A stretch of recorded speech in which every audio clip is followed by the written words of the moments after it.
بالله من الشيطان الرجيم. بسم الله الرحمن الرحيم. قال فيها تحيون وفيها تموتون ومنها تخرجون. يا بني آدم قد أنزلنا عليكم لباسا يواري سوآتكم وريشا ولباس التقوى ذلك خير. ذلك من آيات الله لعلهم يذكرون. يا بني آدم لا يفتننكم الشيطان كما أخرج أبويكم من الجنة ينزع عنهما لباسهما ليريهما سوآتهما إنه يراكم هو وقبيله من حيث لا ترونهم إنا جعلنا الشياطين أولياء للذين لا يؤمنون.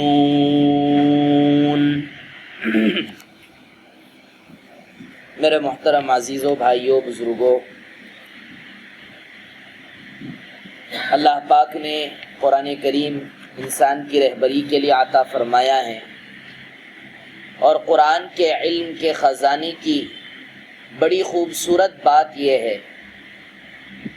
جتنا آپ قرآن پڑھتے جائیں گے اور قرآن مجید پر غور کرتے جائیں گے، قرآن کے علوم اور قرآن کی معلومات میں تنوع ہے، قرآن کی معلومات میں تجدد ہے، نیاپن ہے۔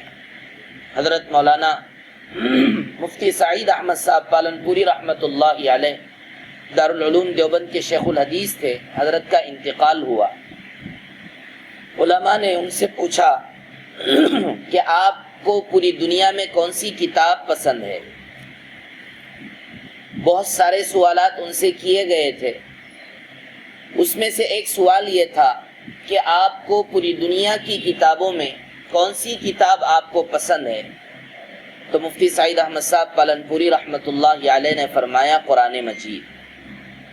اور اس کے بعد حضرت نے کہا کہ قرآن کے علم کے اندر اللہ نے اتنی گہرائی اور اتنی باریکیاں اور اتنی معلومات اللہ نے رکھی ہے، جب بھی میں روزانہ اٹھ کر قرآن پڑھتا ہوں، سوچ اور سمجھ کر غور و فکر کے ساتھ، تو نئے نئے علوم کھلتے جاتے ہیں۔ اس لیے میرے عزیزوں بھائیوں، قرآن کے علم اور قرآن کی معلومات ہر مسلمان کو ہونی چاہیے۔ ہر مسلمان کو قرآن کے معلومات ہوں گے تو پھر قرآن کریم کی روشنی میں آدمی چلے گا۔ اگر دنیا والوں کی صحبت اور دنیا کی معلومات ہوگی تو دنیا کی روشنی پہ چلے گا۔ اگر قرآن کی معلومات، قرآن کا علم اگر آدمی کے پاس ہوگا، انسان کی فطرت یہ ہے جو معلوم ہے وہ کرتا ہے، جو معلوم نہیں وہ کیوں کرے گا؟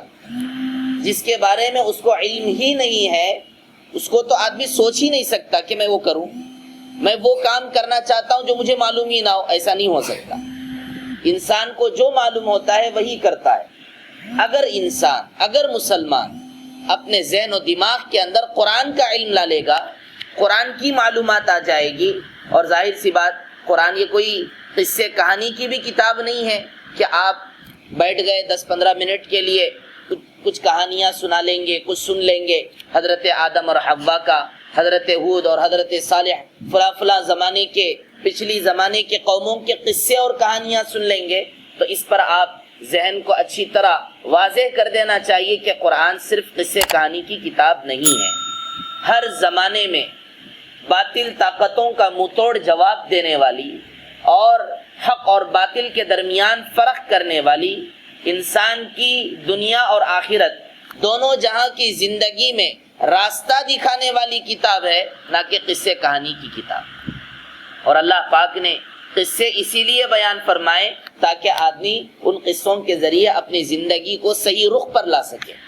تو اس لیے میرے عزیزو، قرآن کی معلومات آج کے زمانے کی ہر مسلمان کی بڑی ضرورت کی چیز ہے، اس لیے آدمی فکر کرے، اور ہر بات ایسی ہے کہ دوبارہ اس کو نہیں لایا جا سکتا، ایک مرتبہ آ گیا تو پھر دوسرا موضوع اٹھ جاتا ہے، اس لیے جو بات جس وقت بتائی جاتی ہے اس کو غور سے سنے، محفوظ کرے اور اس کو دوسروں تک پہنچائے اور عمل میں لانے کی فکر کرے۔ تو گزشتہ آیتوں میں حضرت آدم علیہ السلام کا تذکرہ ہوا، اور اللہ نے آخر میں فرمایا اے آدم جاؤ دنیا کے اندر، دنیا میں تمہیں جینا ہے، دنیا ہی میں تمہیں موت دی جائے گی اور اسی زمین سے تمہیں نکالا جائے گا۔ اب یہاں پر بہت اہم بات، بہت اہم موضوع اس ملک کے رہنے والے مسلمانوں کے لیے وہ یہ ہے کہ انڈیا کیا مسلمانوں کا ملک ہے؟ کیا انڈیا کے اندر رہنے والے مسلمان کیا زور کے ساتھ یہ کہہ سکتے ہیں کہ یہ ملک مسلمانوں کا ملک ہے؟ جب بات آتی ہے بھید بھاؤ اور غیروں اور مسلمانوں کے درمیان، تو بہت سارے بیچارے مسلمان جن کو اسلامی ہسٹری سے اتنا علم اور معلومات نہیں ہے، وہ یہ سمجھتے ہیں کہ ہم تو پرائے ہیں، ہم تو پڑوسی ہیں، ہم تو باہر سے آئے ہوئے لوگ ہیں، لہذا انڈیا اور ہندوستان اور بھارت یہ ملک مسلمانوں کا کیسے ہو سکتا؟ ہم تو ان سے اجازت اور پرمیشن لے کر یہاں پر جی رہے۔ تو اس پر یہاں پر جواب اور مختصر سی بات یہ ہے، حضرت مولانا شیخ الاسلام حسین احمد مدنی رحمۃ اللہ علیہ نے اس پر مستقل ایک کتاب لکھی ہے کہ ہندوستان مسلمانوں کا ہی ملک ہے، اور سب سے پہلی بات بحیثیت مذہب کے اعتبار سے دیکھا جائے تو آپ 2-3-4 سال 14 سال 1500 سال کی بات آپ کریں گے، ہم یہ کہتے ہیں اور قرآن اور تاریخی روایات کی روشنی میں حضرت آدم علیہ السلام کو اللہ تعالیٰ نے جب جنت سے نکالا اور دنیا کے اندر بھیجا تو وہ کون سی جگہ ہے کہ جس پر حضرت آدم علیہ السلام کو دنیا کے اندر اتارا گیا؟ تو قرآن کے اندر صاف نہیں ہے، حدیثوں میں صاف نہیں ہے، لیکن تاریخ کی کتابوں میں، ہسٹری کی کتابوں میں اور تفسیر کی کتابوں میں کوئی بھی بات ایسے ہی نہیں آ جاتی۔ کوئی بات کتابوں کے اوراق میں، کتابوں کے صفحات میں کوئی بات کچھ بھی نہ ہو، وہ چیز نہیں آ سکتی۔ جو چیز کچھ نہ کچھ ہوتی ہے وہی چیز لکھی جاتی ہے۔ تو تاریخ اور تفسیر کی کتابوں میں بات بہت کھلے انداز میں لکھی گئی کہ حضرت آدم علیہ السلام کو دنیا کے اندر سراندیپ سری لنکا کے علاقے کے اندر اتارا گیا، اور حضرت مولانا حسین احمد مدنی رحمۃ اللہ علیہ نے اسی بات کو بنیاد بنا کر ایک وقت تھا کہ سری لنکا ہمارے ہندوستان کے اندر شامل تھا، اب تو وہ الگ ملک بن چکا ہے چھوٹا سا۔ تو حضرت فرماتے ہیں کہ ہمارے بابا آدم علیہ السلام جبکہ کوئی اور مذہب نہیں تھا دنیا کے اندر، کوئی اور دیگر مذاہب والے، عیسائی، ہندوازم، فلاں جتنی چیزیں ہیں یہ سب نہیں تھے۔ دنیا کی ابتدا انسان حضرت آدم سے ہوئی تھی اور حضرت آدم ہندوستان کے اندر نازل ہوئے۔ اب آپ بتائیے ہندوستان کس کا ہے؟ ہمارے جو پہلے نبی ہیں حضرت آدم علیہ السلام، سب سے پہلا قدم مسلمان کا اس ملک پر پڑا ہے۔ تو بحیثیت مذہب مسلمان اس ملک کے باشندے ہیں اور اس ملک کے بہت ہی پرانے رہنے والے سٹیزن شپ کے حقدار مسلمان بحیثیت مذہب۔ اور دوسری بات جو یہاں پر اللہ نے قرآن کریم کے اندر بیان فرمایا کہ آپ کو دنیا میں جینا ہے زمین میں، اسی میں آپ کو موت آئے گی اور وہیں سے آپ کو نکالا جائے گا۔ مسلمانوں کا عقیدہ اور مسلمانوں کا تصور یہ ہے، اسلام کا تصور یہ ہے، آدمی مر جاتا ہے تو مرنے کے بعد اس کو جلایا نہیں جاتا، اس کو باقاعدہ دفن کیا جاتا ہے، اور دفن کرنے کے بعد مسلمانوں کا، اسلام کا یہ عقیدہ ہے کہ آدمی مر گیا تو اس کی روح چلی جائے گی، لیکن تھوڑا تعلق اس کے بدن اور اس کی روح کے ساتھ قبر کے گڑھے کے اندر بھی رہتا ہے کہ جس کی بنیاد پر اس کو عذاب یا اس کو جنت کی نعمتیں دی جاتی ہیں۔ تو آپ بتائیے حضرت آدم اور انسان جب تک جیتے رہے وہ اس ملک کے باشندے بن کر جیتے رہے، اس ملک کے آدمی رہ کر جیتے رہے، اور جب مر بھی گئے تو مر جانے کے بعد بھی ان کا جسم کہاں ہے؟ اسی ملک کے اندر ہے، اسی ملک کے اندر ان کو دفنایا گیا، جلا کر کے پانی کے اندر راکھ کی شکل میں، یا پارسیوں کے یہاں جس طریقے پر باقاعدہ پورے کے پورے مردے کو پرندوں کے حوالے کر دیا جاتا کہ کھا کے ختم کر دو، یا اس کو جلا کے بھوسا کر دو، تو اسلام کے اندر یہ چیز نہیں ہے، باقاعدہ دفن کیا جاتا ہے اور باڈی اس زمین میں دفن کی جاتی ہے۔ اور آپ دل پر ہاتھ رکھ کے بتائیے آپ کے دادا کا انتقال کہاں ہوا، کہاں دفن کیا گیا، تو فوراً دل میں جواب یہ آتا ہے فلاں قبرستان کے اندر۔ اور جب بھی قبرستان کو جاتے ہیں دادا کی یاد آتی ہے، جب بھی قبرستان کو جاتے ہیں نانا کی یاد آتی ہے، جب بھی قبرستان کو جاتے ہیں ہمارے چاچو ماموں اور دیگر رشتہ دار یا ہمارے والد اور جو بھی ہیں جو اس ملک کے قبرستان کے اندر دفن کیے گئے وہ یاد آتی ہے۔ ظاہر سی بات آپ بتائیے، ایک آدمی یہیں پر آیا تھا شروعات میں جب دنیا ابتدا ہوئی، اور یہیں پر مرا ہے اور یہیں پر آج بھی باقی ہے، اور آپ جا کر غیر سے پوچھئے کہ آپ کے دادا کہاں ہیں، آپ جا کر غیروں سے کہیے آپ کے ماموں کہاں ہیں جو چلے گئے مر گئے، وہ تو کہے گا مر گئے، چلے گئے، جلا دیا گیا، ان کی راکھ کہاں ہے، پانی میں بہا دیا گیا، کوئی تصور نہیں ہے اس کا کہ وہ کہاں ہے۔ لیکن مسلمان زندہ رہ کر بھی باقی ہے، مرنے کے بعد بھی باقی ہے۔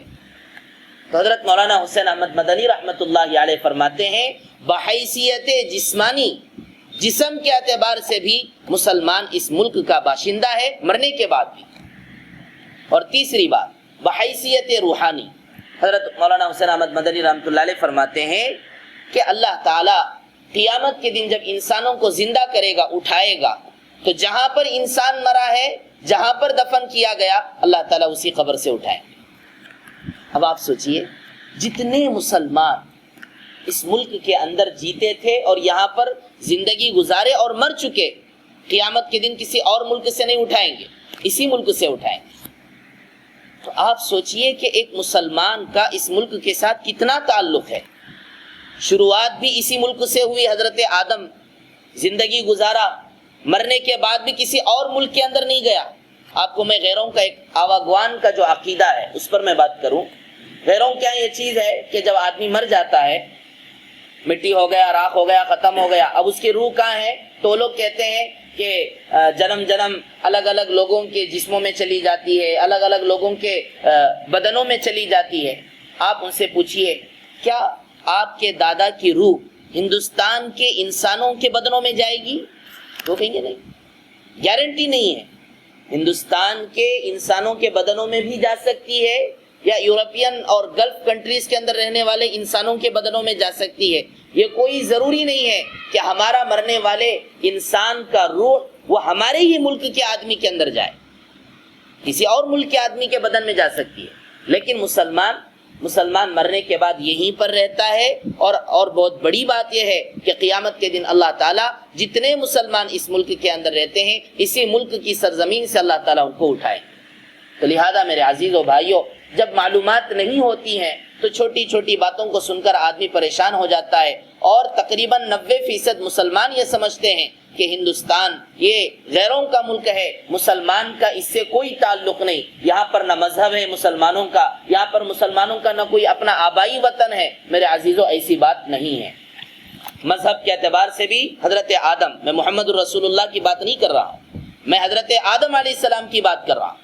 آپ محمد پر ٹارگٹ کریں گے کہ وہ تو عرب کے تھے، ہم کہہ رہے ہیں حضرت آدم کی۔ حضرت آدم تو محمد الرسول اللہ صلی اللہ علیہ وسلم سے ہزاروں سال پہلے کے، دنیا تو انہی سے شروع ہوا تھا۔ اب دنیا جب شروعات ہوئی ہے ہندوستان کی زمین سے، اللہ تعالیٰ نے ہمارے ایک نبی کو یہاں پر اتارا ہے، لہذا مسلمانوں کا اس ملک سے بحیثیت مذہب تعلق ہے، بحیثیت جسم تعلق ہے، بحیثیت روح تعلق ہے۔ اور میں آپ کو کیا بتلاؤں، حسین احمد مدنی رحمۃ اللہ علیہ نے تو اور 15 مثالیں، بہت سارے باتیں بتائیں کہ اس کے ذریعے سے بھی مسلمانوں کا اس ملک سے تعلق ہے۔ لہذا آپ کبھی اگر کوئی غیر آپ سے یہ کہے کہ آپ پرائے ہیں تو ہم اس کو کبھی قبول نہیں کریں گے۔ آپ بتائیے کہ آپ کہاں سے آئے، اور آپ کو مختصر تاریخ بتلاؤں غیروں کی، تو وہ تو ایران کے علاقوں سے، الگ الگ علاقوں سے آئے ہیں، تاریخ ہے، مکمل طریقے سے ثابت ہے۔ اور ہم حضرت آدم کو اس ملک سے پیدا کیے جانے، یہاں پر اللہ تعالیٰ اتارے ہیں، اس کو ہم کتابوں سے ثابت کر رہے ہیں آپ ثابت کر کے بتائیے کہ رام جی اس ملک کے اندر کہاں پیدا ہوئے تھے، اور آج تک نہیں بتایا گیا کہ کس جگہ پر رام جی کا وطن تھا اور ان کا مسکن تھا، ان کی جگہ تھی۔ الگ نام صرف پکارتے ہیں، لیکن تاریخ کی کتابوں میں کہیں پر نہیں ہے، لیکن حضرت آدم کا تذکرہ تاریخ کی کتابوں میں۔ تو اس لیے میرے عزیزو، ہندوستان مسلمانوں کا ملک ہے، مسلمانوں کا ملک تھا اور مسلمانوں کا ملک رہے گا۔ ہاں، البتہ اس کا یہ مطلب نہیں کہ ہم اس کو مسلمانوں کا ہی سمجھیں گے، اور غیروں کا بھی تعلق ہو سکتا ہے، ان کے اپنے خیالات ہو سکتے ہیں، لیکن مسلمان ہونے کی حیثیت سے ہم یہ بات کہتے ہیں کہ ہندوستان مسلمانوں کا وطن اور ملک تھا۔ تو اللہ پاک نے حضرت آدم علیہ السلام کے بارے میں فرمایا، یا بنی آدم قد انزلنا علیکم لباسا یواری سوآتکم وریشا۔ اب حضرت آدم دنیا میں آ گئے، آنے کے بعد اللہ پہلا حکم جاری کر رہے ہیں کہ اے آدم، اور آدم کے ذریعے حضرت انسان تمام انسانوں سے کہہ رہے ہیں کہ ہم نے تم پر لباس کو اتارا ہے، لباس کپڑا، جو لباس کے تمہارے شرمگاہوں کو چھپائے گا، اور وہی لباس تمہارے لیے زیب و زینت کا اور خوبصورتی کا ذریعہ بنے گا۔ وَلِبَاسُ التَّقْوَى ذَلِكَ خَيْرٌ، اور تقوی کا لباس بہت ہی بہترین ہے۔ ذَلِكَ مِنْ آیَاتِ اللَّهِ لَعَلَّهُمْ يَذَّكَّرُونَ، اور یہ لباس بھی اللہ کی نشانیوں میں سے ایک نشانی ہے تاکہ نصیحت حاصل کرنے والا نصیحت حاصل کرے۔ تو اللہ پاک نے لباس کے دو اہم باتیں قرآن کے اندر بیان فرمائے۔ لباس اس کو کہتے ہیں جس سے آدمی کا بدن ڈھپے، آدمی کا بدن چھپے، اور آدمی کے جو پرائیویٹ پارٹس ہیں، جو مخصوص اعضاء ہیں، یہ نظر نہ آئے، دکھائی نہ دے، یا اس کی شناخت نہ ہو۔ لیکن میرے عزیزو بھائیو، آج کے زمانے میں ایسے ڈریسز اور ایسے لباس آ گئے ہیں، آدمی برائے نام پہنتا ہے، پورا کا پورا بدن کی ساخت اور اس کی شناخت اچھی طرح نظر آ جاتی ہے، جو کہ لباس کے مقصد کے خلاف ہے۔ لباس کا مقصد کیا تھا؟ لباس کا مقصد انسان کے بدن کو ڈھانپنا تھا۔ اور آپ کو بتلاؤں، جانور اور انسان کے درمیان یہی فرق ہے، جانور لباس نہیں پہنتا، جانور کپڑا نہیں پہنتا، جانور اپنی شرمگاہ اور اپنے بدن کو جانور نہیں چھپاتا، انسان چھپاتا ہے۔ اور ظاہر سی بات ہے، جب انسان اور جانور کے درمیان فرق یہ ہے کہ لباس کے ذریعے اپنے بدن کو ڈھانپے، تو اب ہمیں اپنی زندگیوں میں دیکھنا چاہیے کہ کیا میں اپنے کپڑوں کے ذریعے اپنے بدن کو اچھے طریقے سے چھپا رہا ہوں کہ نہیں چھپا رہا ہوں۔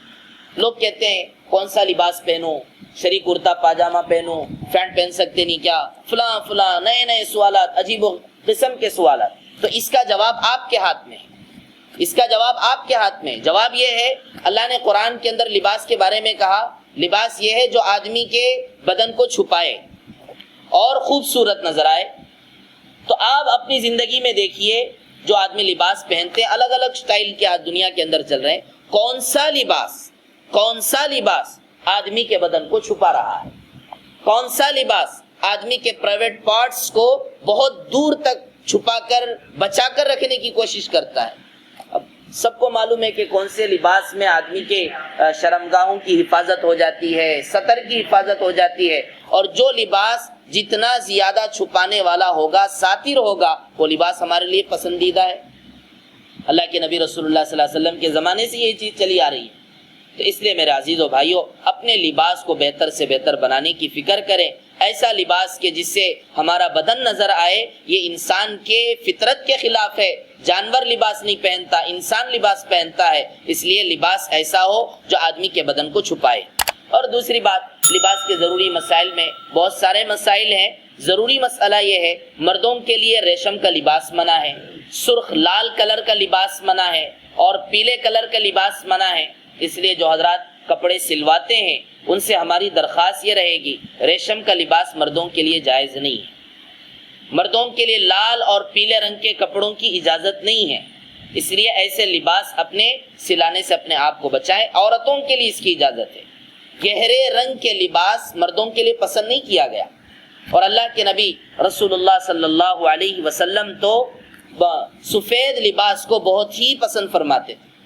میں غیروں سے سنا ہوں، کتنی مرتبہ وہ لوگ ہمارے کپڑوں کو دیکھ کر، سفید کپڑے، اچھے کپڑے، عمدہ قسم کی کپڑے دیکھ کر وہ لوگ کہتے ہیں کہ یہ کپڑا آپ نے کہاں سے خریدا، یہ سفید لباس آپ نے کہاں سے خریدا، یہ میٹر کتنی قیمت کا ہے۔ میرے عزیزو، سفید لباس کے اندر اللہ نے وہ خوبی رکھی ہے کہ آدمی دیکھتا ہے تو اس کا دل خوش ہو جاتا ہے۔ بھلے ہی ماڈرن نہ ہو.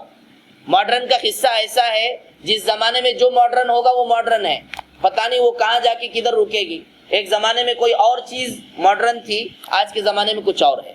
ایک زمانہ بعد میں وہ آئے گا, کچھ اور ماڈرن بن جائے گا. لیکن لباس ہمارا الحمدللہ اللہ کے نبی کے زمانے سے جو چلا آ رہا ہے, سفید لباس, عمامہ, کرتا پائجامہ, لنگی اور ٹوپیاں, تو یہ بدلنے والی چیزیں نہیں ہیں. تو اس لیے ہمیں چاہیے لباس کو بہتر سے بہتر بنائے. اپنے بچیوں کا, اپنے بچوں کو ایسے لباس پہنائے جس سے بچہ خوبصورت نظر آئے. لباس کا مقصد کیا؟ بچہ ہیرو جیسا نظر نہیں آنا. ہیرو شاید بعض لوگوں کی نظر میں خوبصورت لگتا ہو, لیکن انسان, لباس پہننے کے بعد آدمی انسان نظر آئے. لباس پہننے کے بعد آدمی ایسا لگے کہ ایک بہت اچھا انسان نظر آ رہا ہے. آج ہمارے لباسوں کو دیکھ کر ایسا محسوس ہوتا کہ بھئی یہ تو بڑا ڈانسر ہے, بڑا سنگر ہے, بڑا فلاں ہے, فلاں. تو ایسے لباس سے آدمی کو بچانا چاہیے. لباس آدمی کی خوبصورتی اور زینت کا ذریعہ ہے. اور ظاہر سی بات, کتنے غیر آج ہمارے مسنون اور صلحاء کا لباس دیکھ کر دسیوں بچے بیٹھے ہوئے ہیں, اچھے عمدہ قسم کے کپڑے. ہمارے لباس کے مقابلے میں ان کے کپڑوں کی قیمتیں بہت زیادہ, لیکن اس کے باوجود غیروں کے لوگ باقاعدہ ہمارے سنت لباسوں کو دیکھ کر بچوں سے بات کرنے اور ان کے ساتھ بیٹھنے کو پسند کرتے ہیں.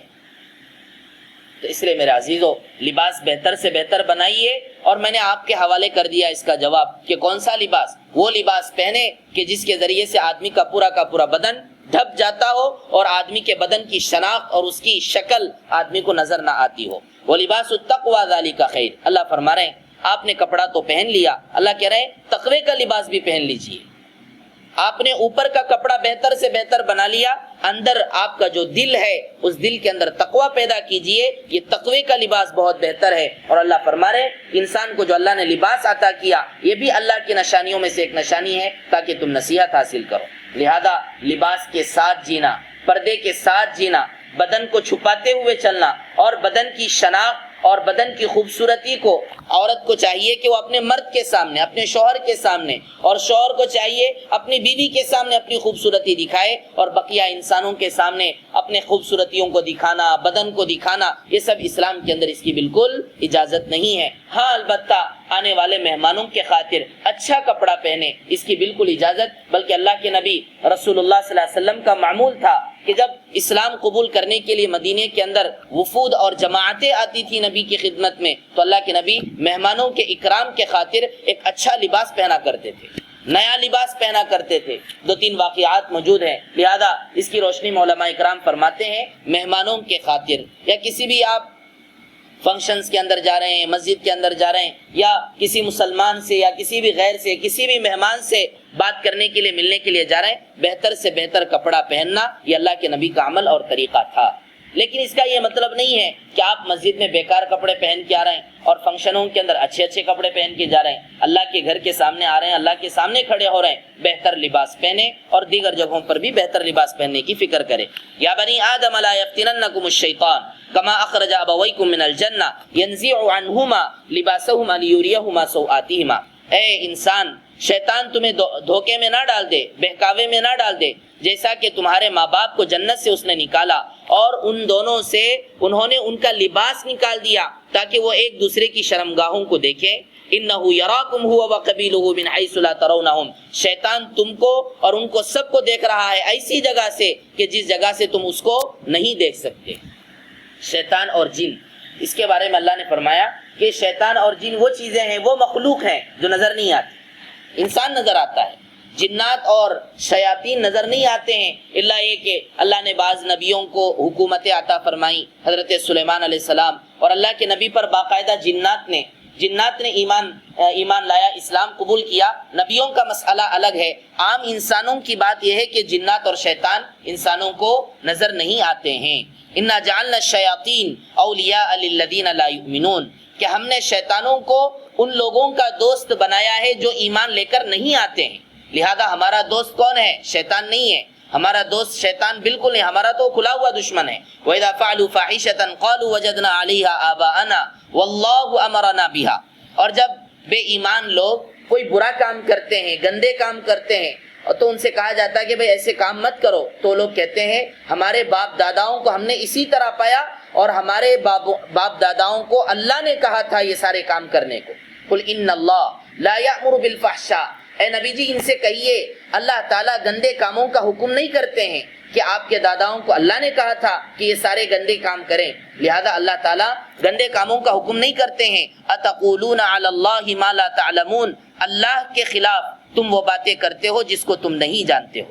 لہذا ان تمام آیتوں کی روشنی میں خلاصہ یہ ہے کہ اللہ تعالیٰ انسان سے پاکی چاہتے ہیں، اللہ تعالیٰ انسان سے پاکیزگی چاہتے ہیں، گندگی نہیں چاہتے۔ اگر کوئی آدمی یہ کہے آج کے زمانے میں کہ بھئی ہمارے دادا اس طرح کرتے آتے تھے، آپ یہ سارا گندا کام کر رہے ہیں، کہتے کہ ہمارے دادا کرتے تھے، دادا کیسے کرتے؟ وہ بڑے لوگ ہیں، اللہ نے ان کو بتایا تھا، نبی کے زمانے میں لوگ اس طرح کہتے تھے۔ تو اللہ نے فرمایا، اس کا جواب دے دیا کہ بھئی اللہ تعالیٰ گندے کاموں کا حکم ہرگز نہیں دیتے ہیں، اللہ تعالیٰ تو پاک ہونے کی دعوت دیتے ہیں، اللہ پاک ہے اور پاکی کو پسند کرتے ہیں، لہذا تم تو اللہ کے خلاف بول رہے ہو۔ قل امر ربی بالقسط واقیموا وجوہکم عند کل مسجد وادعوہ مخلصین لہ الدین کما بدأکم تعودون۔ اور اللہ فرما رہے ہیں اے نبی جی کہیے میرے رب نے مجھے حکم دیا ہے انصاف کرنے کا اور اپنے چہروں کو اللہ کی طرف موڑنے اور رخ کرنے کا ہر نماز کے وقت پر، وَدْعُوهُ مُخْلِصِينَ لَهُ الدِّينَ، اور اسی کے لیے دین کو خالص کرتے ہوئے پکارنے کا، جس طرح کہ اللہ تعالیٰ نے تمہیں شروع کیا تھا دوبارہ تم اللہ کے پاس لوٹائے جاؤ گے۔ فَرِيقًا هَدَىٰ وَفَرِيقًا حَقَّ عَلَيْهِمُ الضَّلَالَةُ، ایک جماعت تو راہ راست پر آ گئی اور ایک جماعت تو گمراہی کے راستے پر چلی گئی۔ إِنَّهُمُ اتَّخَذُوا الشَّيَاطِينَ أَوْلِيَاءَ مِن دُونِ اللَّهِ وَيَحْسَبُونَ أَنَّهُم مُهْتَدُونَ، اور وہ جو غلط راستے پر چلی گئی ہے انہوں نے اللہ کو چھوڑ کر شیطان کو اپنا دوست بنا لیا اور وہ یہ سمجھ رہے ہیں کہ ہم ہدایت کے راستے پر ہیں۔ لہذا میرے عزیزو بڑا امتحان کا زمانہ چل رہا ہے۔ غیر یہ نہیں سمجھے گا کہ میں غلط کر رہا ہوں، غیر یہ نہیں سوچے گا، بے ایمان انسان یہ نہیں سوچے گا کہ میں غلط کر رہا ہوں، میں بھی صحیح راستے پر چل رہا ہوں۔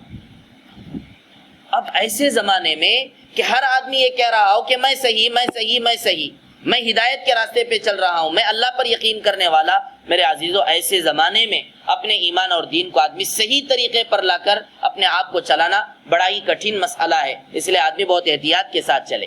آخری آیت، یا بنی آدم خذوا زینتکم عند کل مسجد وکلوا واشربوا ولا تسرفوا انہ لا يحب المسرفین، اے انسان کہ تو ہر نماز کے وقت پر اپنے آپ کو لباس کے ذریعے خوبصورت بنا، وَكُلُوا وَاشْرَبُوا، اور کھاؤ پیو، وَلَا تُسْرِفُوا، اسراف اور فضول خرچی مت کرو، إِنَّهُ لَا يُحِبُّ الْمُسْرِفِينَ، فضول خرچی کرنے والوں کو اللہ تعالیٰ پسند نہیں کرتے ہیں۔ تو اللہ نے قرآن پاک کے اندر صاف طور پر نماز کے وقت پر مسجد کو آتے ہیں تو بہتر سے بہتر اچھا کپڑا، قرآن کے اندر اللہ نے زینت کہا، زینت کہتے خوبصورتی، کہ جتنا آپ اپنے کو نماز کے وقت پر آتے وقت جتنا اپنے کو خوبصورت بنا کے لا سکتے ہیں اتنا خوبصورت بنا کے لانے کی فکر کریں۔ اب ہمارے ماحول اور ہمارے اندر یہ چیز اب تک تو نہیں آئی ہے، اللہ کرے کہ آ جائے ان آیتوں کی برکت سے، لیکن کم از کم اتنا ضرور کیجئے کہ گندے اور خراب لباس پہن کر اللہ کے گھر کو آنا یہ بہت بری بات ہے، اچھی بات نہیں ہے۔ آدمی کسی اور لوگوں سے ملاقات کے لیے جاتا ہے اچھے کپڑے پہن کر جاتا، اور مسجد کو آتا ہے تو گندے لباس پہن کے، بہت معمولی سے، نہ رات کے کپڑے، دن کے کپڑے، کام کے کپڑے، تجارت کے کپڑے۔ میرے بھائیو ہر کام کا سیلیوشن موجود ہے، آپ اپنے پاس اچھا کپڑا رکھیے، نماز کو آ ہی رہے ہیں، 1-2 منٹ کا کام ہے کہ آپ اپنا کپڑا بدل لیں، تو کپڑا بدل کر اچھا لباس پہن کر مسجد کو آنے کی فکر کریں، اور اس کے ساتھ اللہ فرما رہے ہیں کھاؤ پیو لیکن فضول خرچی مت کرو۔ اسلام کھانے سے منع نہیں کرتا، اسلام پینے سے منع نہیں کرتا، لیکن یہ ضرور کہتا ہے بیکار خرچ نہیں کرنا، بیکار خرچ نہیں کرنا۔ آج مسلمان بیکار چیزوں پہ اپنا وقت اپنا خرچ لگا رہے ہیں، غریبوں کی مدد کا جذبہ نہیں، اپنے بچوں کی تعلیم و تربیت کی فکر نہیں، اپنے ماں باپ کو کھلانے پلانے کا جذبہ نہیں، بیکار چیزوں میں اپنا پیسہ لٹا رہے ہیں، جوانی کی زندگی، فلاں باتیں، ادھر ادھر کی باتیں کہہ کر، یہ اچھی بات نہیں ہے۔ مسلمان کی زندگی کا ایک ایک لمحہ بہت ہی قیمتی ہے، کھاتے رہیں پیتے رہیں، حلال اور حرام کی تمیز پیدا کریں اور بیکار اور فضول خرچی سے اپنے آپ کو بچائیں۔ تو آج کی تفسیر کا خلاصہ کلام یہی ہے کہ ہندوستان مسلمانوں کا وطن تھا، ملک تھا، ہے اور آئندہ بھی رہے گا، لہذا یہ بالکل غلط خیال ہے کہ مسلمانوں کا اس ملک سے کوئی تعلق نہیں، ایک بات۔ دوسری بات لباس سے متعلق کہ آدمی لباس ایسا پہنے کہ جس سے آدمی کا بدن چھپ جائے اور تقوی کا لباس اپنے اوپر لانے کی فکر کرے، اور گندے کام، گندی حرکتیں، بری عادتیں اور جو بھی ایسا کام جو انسان کی فطرت کے خلاف ہے ان گندے کاموں سے اپنے آپ کو بچائے۔ میرے عزیزو، آج دنیا کے اندر ایک ایسا طوفان ہے گندگی کا، ننگے پن کا، کہ جس کو آج فیشن بنا کے دکھایا جا رہا ہے، لیکن اللہ قرآن کے اندر کہتے ہیں لا يستوي الخبيث والطيب ولو اعجبك كثرة الخبيث، برائی چاہے کتنا بھی زیادہ پھیل جائے لیکن اچھائی اور برائی دونوں برابر نہیں ہو سکتے، گندی اور اچھی چیز کبھی برابر نہیں ہو سکتے، چاہے پوری دنیا کے لوگ یورپین کنٹریز کے کلچر کو قبول کر لیں۔ اس لیے ہمیں چاہیے کہ اپنے خاندانوں کو، اپنے بچوں کو، اپنے گھروں کو اور اپنی نسلوں کو ان گندگیوں سے بچانے کی فکر کرے۔ اللہ تعالی ہم تمام کو پردے کے ساتھ، حیا کے ساتھ انسان بن کر جینے کی توفیق عطا فرمائے۔ الحمدللہ رب العالمین، اللہم صلی علی سیدنا محمد وعلی آل سیدنا محمد وبارک وسلم۔ ربنا ظلمنا انفسنا وان لم تغفر لنا وترحمنا لنكونن من الخاسرین۔ ربنا لا تزغ قلوبنا بعد اذ هديتنا وهب لنا من لدنك رحمة انك انت الوهاب۔ اے اللہ، آپ کا رحم ہوا، آپ کا کرم ہوا، آپ کے پاک کلام نے ہمارے دلوں کے اندر ایمان کو مضبوط کر دیا، ہمارے دلوں کے اندر ایمان کو اور بڑھا دیا، آخرت پر یقین کو اور بڑھا دیا، آپ کے حکموں پر چلنے کا جذبہ پیدا کر دیا۔ اے اللہ، آپ کے ایک ایک آیت کو سن کر اس پر عمل کی توفیق عطا فرمائیے، اپنے لباس کو اور اپنے کپڑوں کو اسلامی طریقے پر لانے کی کوشش کرنے کی توفیق عطا فرمائیے، اپنے بچوں کا، اپنے بڑوں کا اور اپنے پورے خاندان والوں کے لباسوں کو آپ کے حکموں کے موافق بنانے کی توفیق عطا فرمائیے۔ اے اللہ، فحش سے، عریانیت سے، ننگے پن سے مسلمانوں کی حفاظت فرمائیے، مسلمانوں کے گھرانوں کی حفاظت فرمائیے، مسلمانوں کے خاندانوں کی حفاظت فرمائیے، ننگے پن کو ختم کر کے چھپ کر جینے کی توفیق عطا فرمائیے، بدن کو چھپا کر چلنے کی توفیق عطا فرمائیے۔ اے اللہ، خصوصاً جتنی باتیں آپ یہاں پر بتائے ہیں، شیطان ہمارا دشمن ہے، آپ کو اپنا دوست بنا کر آپ کے حکموں پر چلنے کی توفیق عطا فرمائیے۔ مسجدوں کا احترام، مسجد میں آتے ہوئے یا اللہ زینت کے ساتھ آنے کی توفیق عطا فرمائیے، مرتے دم تک دین اسلام پر چلتے ہوئے ہم سب کا خاتمہ ایمان پر نصیب فرمائیے۔ ہماری دعا کو حضور پاک صلی اللہ علیہ وسلم کے صدقہ طفیل میں قبول فرمائیے۔ سبحان ربک رب العزت عما یصفون وسلام علی المرسلین والحمد للہ۔